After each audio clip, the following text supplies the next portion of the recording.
Alright guys, it's Ryan from RJ Martindale. In this video, we're on the hunt for new gas engineers, so we'll be doing some online and offline marketing. To give you a quick update on the business, we're now 3 weeks into November. It's getting to the busiest time for us now.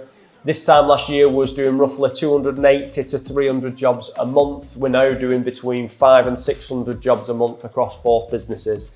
And in sales, we're doing, I would say, we're doing roughly 140 to 150,000 pounds plus VAT per month. And again, that's just with private customers. But I must say, certainly myself and my team are feeling the pressure at the minute. As we go through the video, I'll talk about the different pain points that I've got at the minute and how I've got to navigate through them going into next year. Where's our Dan? Here he is. So the issue today, Dan, is we've got a van down in Lancaster. So the lads have doubled up in Lancaster, but we've got 4 services in Bolton that need covering. Right, I've got a few repairs to do this morning as well, so I'll do them. Okay. And then catch up with you about dinner time. Okay. Can you chase up the garage, that one in Lancaster? Yeah, I've just checked into his contact. We're trying to find a local garage in Lancaster to look after our stuff.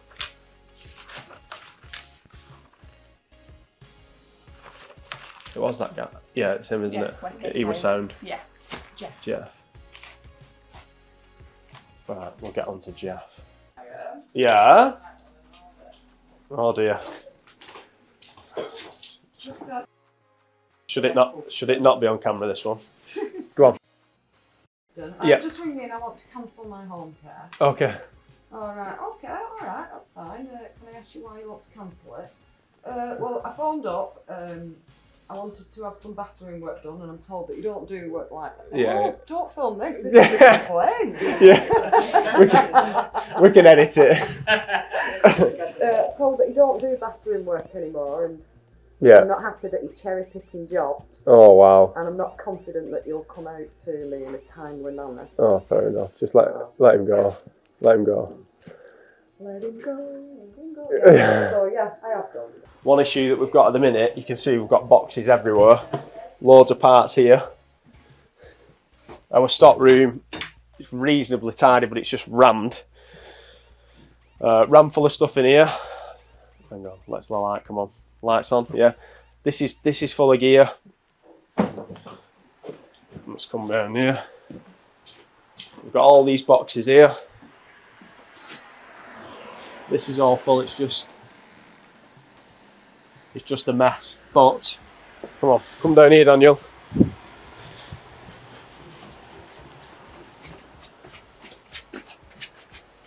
Hey love, you alright?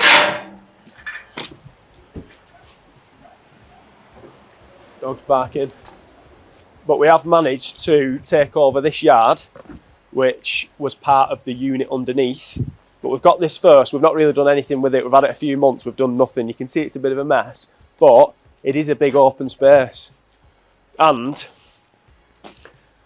Paul that was underneath here, so you can see, if you have a look up there, Dan, you can see the offices, that's ours at the top, and all this bottom floor, which is the same footprint, is rented out by Paul, but Paul's leaving the 1st of December and we take over this full unit underneath. So we're going to move the stock room and all that gear to keep our engineers from upstairs. We're going to kit out a stock room downstairs and then build me an office in the back here, which will then free up the room upstairs for another office assistant, whatever we need, and just give us that space that we need, which should, going into next year, be a lot better. We can keep the office upstairs tidy, because at the minute, it's like Scrap Heap Challenge, there's just stuff everywhere. There's boilers coming in, there's engineers that are dropping parts off. None of the parts are organised, but it's just part of growing. We've had these made as well. Let's get our magnets out, Dan. We're hiring. It's just some quick magnets, easy for the van. I was tempted to build them into the wrap, but I thought let's just do magnets. We can pull them off as and when we need them. Let's stick some on here. Not sure what. Put them on my van. It's not having it, is it? Oh yeah, it's in. No, maybe not. Try this one. Bit unsure. We'll leave that there. Shall we try it here? You get on camera, Carl. Why? What's the matter here?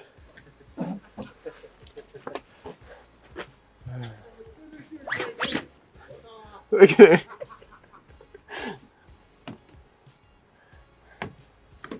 Look at our little magnets. Put it on door.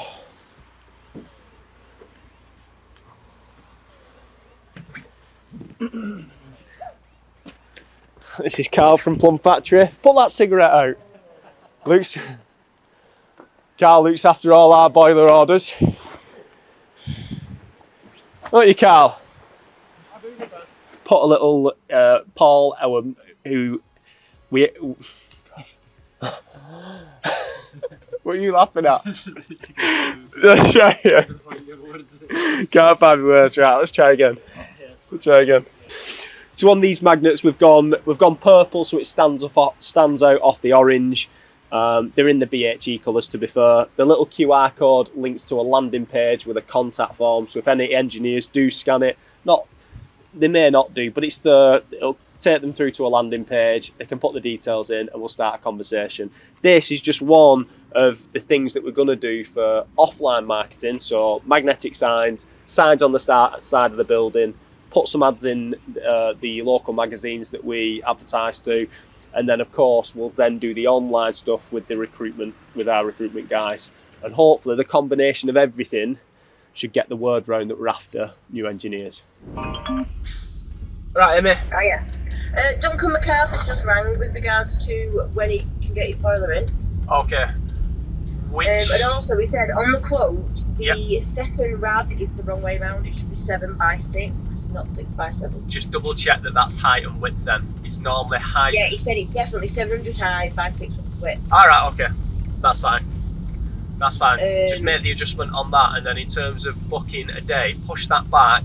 It's not an emergency. Book it in for Scott for the day. I thought I'd provisionally give him a date, but obviously not. Book it in for Scott for the day, and that should be fine. For what day? Just have a look at the diary in like 2 weeks' time and see when he's next got an available day. Okay. Okay. Scott with one of the apprentices. Scott with apprentice. And they'll get that. They'll get so that just done. for one day, yeah. Yeah.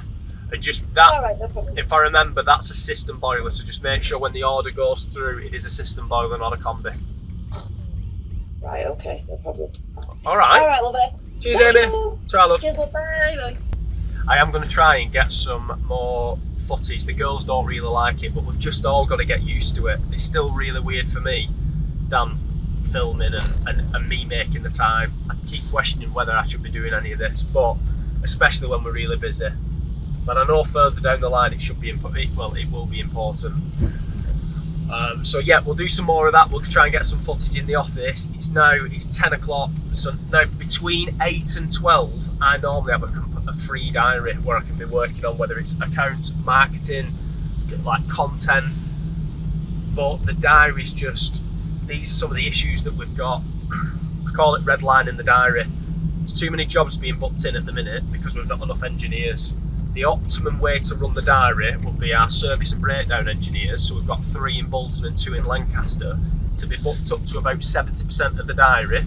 So then when emergencies are coming in on the day, whether it be home care or just private customers, you can fit them in on the day. That's something that we always try and work to. We're out within 24 hours. What happens if you've not got the movement in the diary, then the girls can't place the jobs. They're not controlling the diary's controlling them. So then they start panic booking, or they'll default back to Ryan can go and do it. Now, that's great that I can jump in on the tools.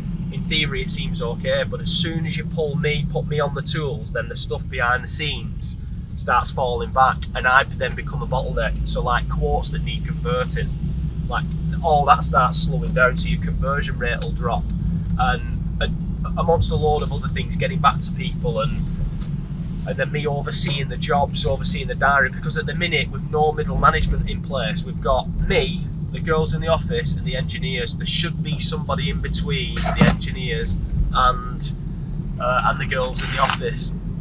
but we're just not there yet. It will come, but at the minute we're just not there yet. Cut that out. Hey Stuart. Hi mate, I'm just at Derry John. Oh yeah. ABS sensors have gone. Okay. The engine management light and everything else needs a service. It's gone over its service schedule. Right. Okay. It can do the service tomorrow. Right. Good. So just get that booked in and just tell them to. Just get it booked in. Yeah. Just tell them get on with it. Get that sorted. Right, and then the ABS sensor will be able to sort as and when. Okay. So if you can just Alright. get him to order that. Yeah. Just make sure he's on with it. Yeah. And ideally get a date off him, and he'll get it sorted for us. Right, that's brilliant. And then Stu, in the meantime, if you have a chat with Catherine, see what jobs you've got tomorrow, and just make sure we're planning for that as well. Whether I will It's round here tomorrow. Okay, good. Do you think you and Connor can handle it? I'll tell you what I'll do. I'll use my car. Right. Okay. It's only servicing. Yeah. So I'll use my car. Obviously, if I get pulled over, it's only a couple of tool bags back in it. Brilliant. Yeah, I know, you'll be fine. Yeah, you'll be okay. It's only a day, innit? And then he's going to delete the other codes, and then I can have it back Thursday night, Friday. Brilliant, that Stuart. Yeah, spot on. All right. And then hopefully we'll be back to normal for next week. Yeah. Yeah. Okay. Cheers for that, Stuart. Thanks, pal. All right. Ciao, mate. Right. That was Stuart, one of our engineers from Lancaster. He's having issues with his van. He said it was lit up like a Christmas tree. The service is overdue, and these are some of the issues that we've got from moving over from the old business to the new business. We're not 100% yet. Everything's not organised, and the service is overdue. The engine management lights come on, and it's got an ABS fault. He was saying the engineer's going to fix that tomorrow. Stuart thinking outside the box, which is good. He said he'll use his car. It kills me the thought of engineers using their own cars, but it's good that they've got that mindset that we can't cancel jobs, we've just got to get it sorted. If it was in Bolton, we can, within half an hour or so, we can swap a van out, or we've got a spare van, but because they're over in Lancaster and Morecambe, it's not as straightforward as that. But just for tomorrow, that'll get us through the day, and hopefully next week we're then back to normal. Here are some of the other issues I've got with BHE. I've still not got control of the BHE bank. So what that means is we create an invoice. I've set everything up on our accounting software, a separate account for BHE, so I can see what we're invoicing from the 1st of August, which was when we took over, but I've no access to the funds. So I'm cash flowing BHE through RJ Martindale, which you can imagine that's putting pressure on us. Now, in all fairness to the team at BHE, the older team at BHE, they will transfer money out of the account if needed, but I just want to get control of it so we can start pushing on. And while I'm out on the tools doing repairs and breakdowns, it's pulling me away from the really important stuff. But anyway, quick run through today. I've got a fault on a 3-port valve. Got to sort that out. I've got an ideal logic that's blowing fuses. I've got 3 services this afternoon and a fault on some underfloor heating. So hopefully we can get them boxed off and then try and get the new iPads that we've got for BHE set up with Commusoft, because at the minute they're still on the other CRM software, Propeller. So I've not got a clear view of what's going on with the jobs and how we can optimise and be more efficient on the diary. Let's go.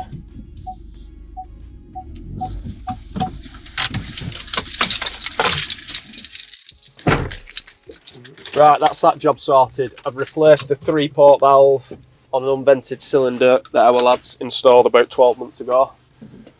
I don't want to get too much into the vlogging of repairs. There's many engineers out there that are doing it, probably look a lot better than I do, so I'll not get into that too much. What I'll try and do while we're on our way to the next job is answer.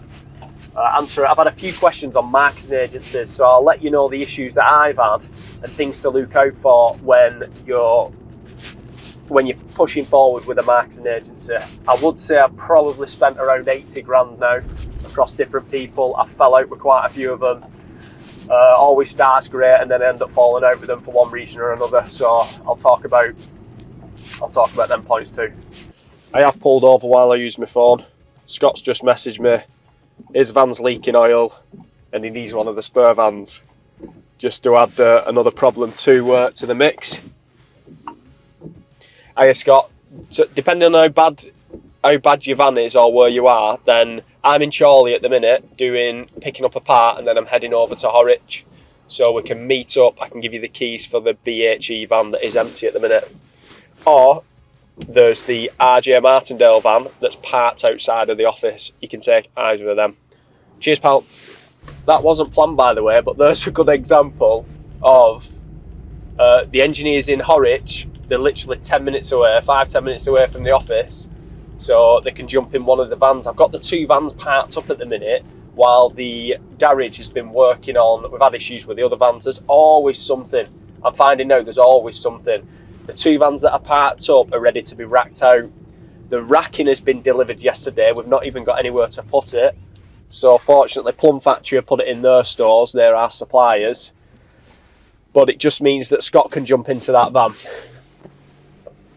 But listen, you just can't get too caught up with the problems, because within half an hour you'll have another. So just get on with it.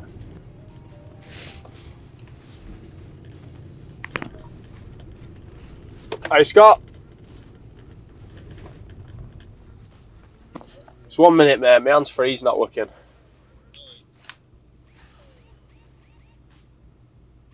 Apple Play rubbish. Can you hear me now? Yeah, that's better. Yeah. Yeah, no, I've literally just got off the phone with Dan. I'm thinking we're doing quite well at this job. I'm just thinking we're going to get boxed off. Yeah. Hopefully by about 2-3 o'clock, and me and Dan will do that racking. Oh, do the racking now. That's good. Try and get it done whilst that's what the van over, yeah, at Martindale. Like, I can put a board under the van for now. I've just seen a couple of spots on the drives. Right. Like, it's not a nice drive, you know, like a mega one. But Yeah. Yeah, it's swilling it off now while I'm out. I just need to take plus some floorboard. Right. Bill. So yeah, I think we could get done about 2-3 o'clock, because we've done all the pipes along landing now as well. Oh, sound. Is it all working well? Well, no, we've not filled up just yet. Dan's got, so you know the radiator that's got the faulty bleed? Okay, yeah. We're just backfilling it. You know, filling it, shutting the valves off, gonna re-hang it. Yeah. Sound. But Dan needs a new bib tap, so I'm going back. So sorry, it will work. It'll work a lot better now. The 22s come from that bedroom. You know, as you're walking to the airing cupboard, the far bedroom. Yeah. So it's like the boiler was there and the heating's come from there. Ah, right. Okay. The 22 there, so we've upgraded all along the landing. Yeah. So literally just before it goes into that like office room. Right. To the right of the stairs. Oh, brilliant. That should be good then. Yeah. So so I'm thinking by the time I get back, the flush will be on. And then Dan's wired it already. Good. So yeah, he said like it won't take him long, that racking. No, it's hot. Yeah, he's done a couple now, and they're all like kits, so that'd be great. It'll save us a lot of time. That. Yeah, while Luke's van's there, Yeah. I'll swap into that whilst it's wrapped, and Brilliant. It'll be a decent day then. Yeah, sounds good. That spot on, Scott. Yeah. Scotty and Dan finished the job early, and again, it's good to know that all the team, they understand what we need to get done, and we're all under pressure. So instead of, they wouldn't go home anywhere. They'd be ringing the other engineers to see if they're struggling, and they'd go and help. They just do that. They'll go on the WhatsApp group, see who's struggling. But in this case, they know that we've got to get them vans wrapped out, so they can jump on that this afternoon. And we've finally got them 2 new vans completely ready for the road. I've just got to DHS. Marketing agencies. Now, this is several videos on its own, and there's many different levels and areas of marketing that you can talk about. And again, I can only talk about where I've spent my money. So I think that's where you can really give an honest answer. When you've put your own money, when you've actually burnt through some cash, that's when you really start understanding marketing and what works and what doesn't. You can read all the theory you want, but until you start using your own money, that's how you learn. Now, there's too much to talk about in a quick visit into Horwich. Now I've got a 5-minute drive, but I'd probably say there's 3 or 4 main points before you even consider a marketing agency. Now, the first thing, and I bang on about it a lot, it's fully understanding your P&L. If you can't read your P&L month to month, if not week to week, to know exactly what's going on, You bring a marketing agency involved that could be, they can range from, you can start at maybe 1,500 quid a month up to, you can go crazy money, but we're spending now about 2 grand a month on our marketing agency. And you've then got ad spend. If you're going on PPC campaigns, whether it's Facebook or Google, you can then spend another 2-3 grand a month on top of that. So if you don't have your P&L dialed in, because you're not going to be converting leads straight away. They might tell you, they'll sell you the dream that they can give you these leads, but getting leads and then converting them into sales, profitable sales, is another question. So this is why you need to be able to understand your P&L month to month, because if you don't, that 4-5 grand a month is coming at you fast. And that's the pain that I felt early on when I started. I was burning through some money until I got to the turning point. So number one, definitely fully understand your profit and loss report. Sorry guys, I'm back in my kitchen. The battery died on my camera yesterday on the way to the Ideal boiler repair. And then when I got there, it wasn't straightforward. Water's got in through the air intake, blown the fan, but also shorted out the wiring harness. Really uncommon, and I couldn't get a wiring harness yesterday. So the customer decided, can we just replace the boiler? The diaries rammed, and it was 3 o'clock in the afternoon, but Super Dan that was going to rack out the van with Scott, he came over with another Ideal Logic. We did a straight swap and got the customer up and running.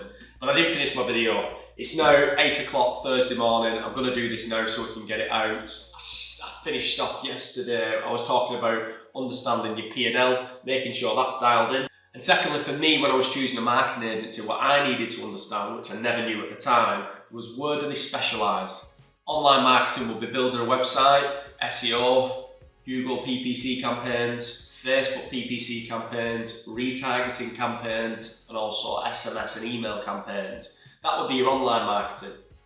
And then you've got agencies that will help you with the more offline and traditional marketing, which will be getting your branding right across all areas of your business, your uniform, your vans, your invoicing, your estimates, everything. Your company brand guidelines need to run through every part of your business. And then that would lead into leaflet distribution, magazine drops. That's all your traditional marketing. Once you've decided which is the best option for you, do not sign any 12-month contracts. This is where I end up falling out with people, because they'll tell me they're going to do something and then they don't do it. So now, if I'm working with anybody, it's on a monthly rolling agreement. I don't like the word contract. And then they're invested into getting you the results that you need month to month.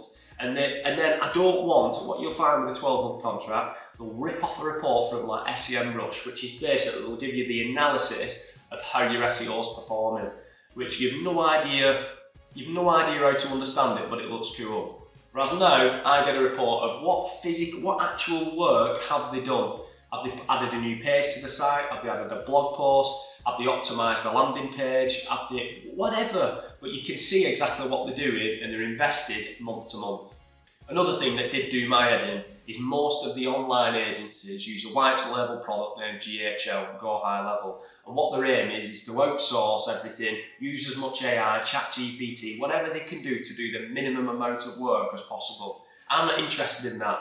I want somebody, I now use a local company in Leigh that I see face to face that is invested in the business. They're in the weeds of the business. They're not just using the same copy and paste across all different plumbers and engineers, electricians that they're working with. The company that I'm actually with, no, I don't think they actually work with other plumbers, it's just us. And lastly, once you've got all your offline marketing and your company guidelines dialed in, before you do any online marketing, I feel you should have at least 100 5-star Google reviews. Your Google reviews act as validation for all your marketing efforts. Okay, you can run all your ads, put all the ads on, but if your reviews aren't right, your customer acquisition cost will be much higher. I can see this now running BHE stuff. I'll put up BHE's reviews, RJ Martinville reviews. You put the same ad that's out there, the customer acquisition cost will be more with BHE. We're always working hard to get as many 5-star reviews as possible. So when the customer, when there's a decision between two businesses, or three, or whatever it is, it's undeniable that when we turn up to do the job, it's done to the highest standard. I mean, at some point, as we grow, my job is to maintain standards and prevent us getting bad reviews, which can happen. So day to day, you've got to be working hard to make sure you've got them 5-star reviews. Another little tip in terms of reviews, if you use the likes of Which Trusted Trader, when you try and sign up to be a Which Trusted Trader, they'll actually do a full audit of the business. So they'll tidy up a lot of stuff for you that probably isn't right. And then you can build that out. I think we built that up to around 100 reviews on there. We've done a bit with Checker Trader because some customers have mentioned you're not on Checker Trader. And then I'll always default back to Google, because I feel that's the best option. It'll also help with your SEO. And I just want to say there's no silver bullet. I thought I'd take a marketing agency on board and it'll fix all my problems. It certainly didn't, and I ended up burning through loads of money. So the main thing, you've got to get all the fundamentals dialed in. I think your customer needs to see you at 5 or 7 different points. That might be your uniform, seeing you knocking about, your vans, your office, a Facebook ad, a Google ad, your website, and then they'll default to your Google reviews, and if all of them are okay to a decent standard, then you're more likely to convert in a sale. You don't always need new customers. You've probably got a big base of existing customers. When you understand how to increase the average customer value and how to upsell and cross-sell, that can also make a massive difference to the business. That's the end of this video. Like and subscribe, and I'll see you on the next one. Cheers.